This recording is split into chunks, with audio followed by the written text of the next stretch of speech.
الحمد لله رب العالمين.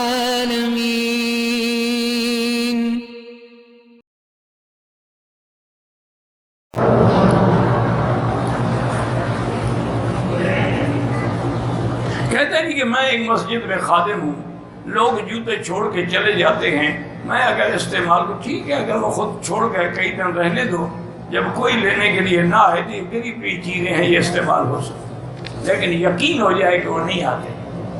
یہاں جو ہم منع کرتے ہیں نا، یہاں تو بیچارے بھول جاتے ہیں، یہ خود چھوڑ نہیں جاتے، ان کو دروازے کا نمبر یاد نہیں رہتا، کہاں رکھے تھے، کہاں سے آئے تھے، کہاں سے نکلیں گے، اب ہم کہاں کھڑے ہیں، یہ تو بھولے ہوئے ہیں، ان کا مال تو نہ اٹھاؤ نا۔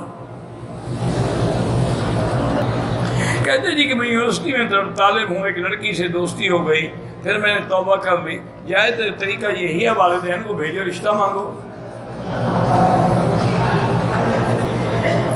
میں پریشانیوں میں مبتلا ہوں، ایک پریشانی ختم ہوتی ہے تو دوسری آ جاتی ہے، بھئی انسان تو ہوتا ہی ہے، المؤمن مبتلن، ایمان والا تو ابتلا میں ہوتا ہے، اس لیے صبر کیا کرو اور اللہ سے صحت و عافیت مانگا کرو، نعمت ملے شکر کرو، تکلیف آئے صبر کرو۔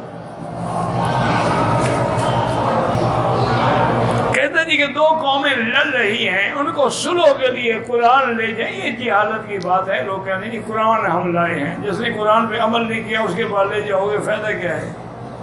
اگر قرآن پہ ان کا عمل ہوتا تو جھگڑے کیوں کرتے؟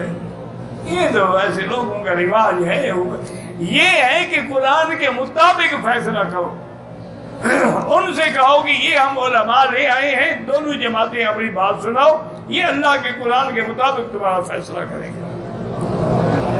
کہتے جی کہ ہمارے کچھ پاکستان کے لوگ ہیں جو کہتے ہیں کہ امام حرم مکہ کا ہو یا مدینہ، ان کے پیچھے نماز نہیں ہوتی، دعا کرو اللہ ان کو ہدایت دے، لیکن ایک بات یاد رکھیں، یہ اللہ کی طرف سے ان پہ ناراضگی ہے کہ مکہ مدینے میں آ کر بھی وہ جماعت سے محروم ہے، ورنہ اگر نماز نہیں ہوتی تو حج بھی تو یہی امام پڑھاتے ہیں، حج بھی تو ان کا نہیں ہوتا، کیا کرنے آتے ہیں ادھر؟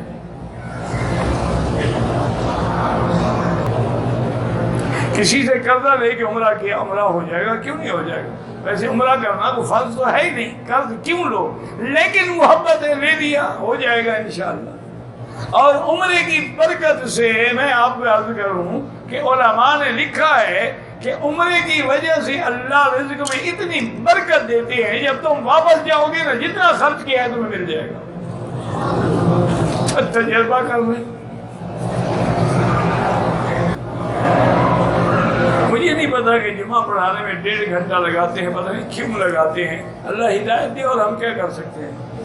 اس کا حل بتائیں، دوسری مسجد میں چلے جاؤ جہاں 10 منٹ لگاتے ہوں، تم بھی تو جان چھڑانے جاتے ہو نا، 1.5 گھنٹہ تمہیں دین کے لیے بیٹھنا پڑ جائے تو پھانسی لگ گیا نا بندہ۔